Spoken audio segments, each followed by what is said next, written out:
देश में one nation one education board, one nation one syllabus, one nation one curriculum लागू करने की मांग वाली पीआईएल पे कोर्ट में सुनवाई हुई है।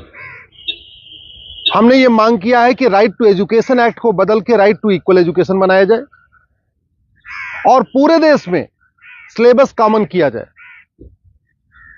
बंगाल वाला बंगाली में पढ़े, गुजरात वाला गुजराती में पढ़े, महाराष्ट्र वाला मराठी में पढ़े, तमिलनाडु वाला अपनी तमिल में पढ़े, लेकिन सिलेबस और करिकुलम एक समान होना चाहिए।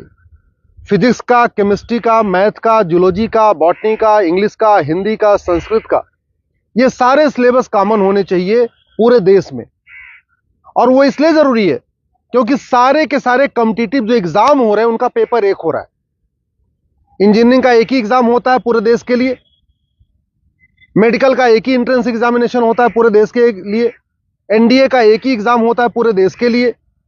इसी तरीके से आईएएस का जो पेपर होता है वो सबके लिए कॉमन होता है, पीसीएस का पेपर सबके लिए कॉमन होता है, बैंक का पेपर सबके लिए कॉमन होता है, रेलवे का पेपर सबके लिए कॉमन होता है।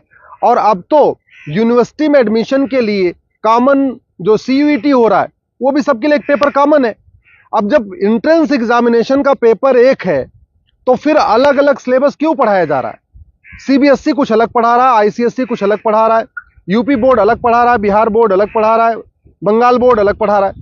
और सारी पढ़ाई करने के बाद जब बच्चा जाएगा एग्जाम देने, उसके लिए सबके लिए एक पेपर होगा। अगर पेपर सीबीएसई के पैटर्न पे सेट होता है तो बाकी स्टेट बोर्ड वालों को इक्वल अपॉर्चुनिटी नहीं मिलती। अगर जो एंट्रेंस एग्जामिनेशन का पेपर है इंजीनियरिंग का, मेडिकल का, एनडीए का, बैंक का, रेलवे का, अगर वो आईसीएसई बोर्ड के पैटर्न पे होता है तो सीबीएसई बोर्ड वालों को और बाकी स्टेट बोर्ड वालों को फिर इक्वल अपॉर्चुनिटी नहीं मिलती।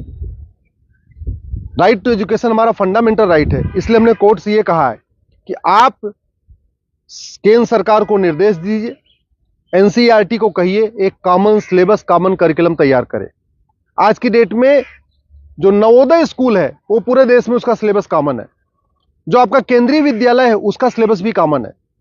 और अगर आप बाहर देखिए, अमेरिका में यूनिफॉर्म एजुकेशन है, चाइना में यूनिफॉर्म एजुकेशन है, फ्रांस में यूनिफॉर्म एजुकेशन है, जापान में यूनिफॉर्म एजुकेशन है, सिंगापुर में यूनिफॉर्म एजुकेशन है, रसिया में यूनिफॉर्म एजुकेशन है, दुनिया के कई देशों में यूनिफॉर्म एजुकेशन होता है, यानी सिलेबस करिकुलम सबका कॉमन होता है। हमारे देश में सिलेबस अलग अलग चल रहे हैं, करिकुलम अलग अलग चल रहे हैं। इसके कारण बच्चा कितना भी अच्छा हो पढ़ने में, बिना कोचिंग के वो इंजीनियरिंग क्वालिफाई नहीं कर पाता, क्योंकि वो यूपी बोर्ड का बच्चा कितना भी अच्छा हो एक्सपर्ट पढ़ने में, लेकिन पेपर जो सेट हुआ वो तो सीबीएसई के पैटर्न पे हुआ, तो फिर वो क्वालिफाई नहीं कर पाता। अल्टीमेटली उसको कोचिंग करना पड़ता है।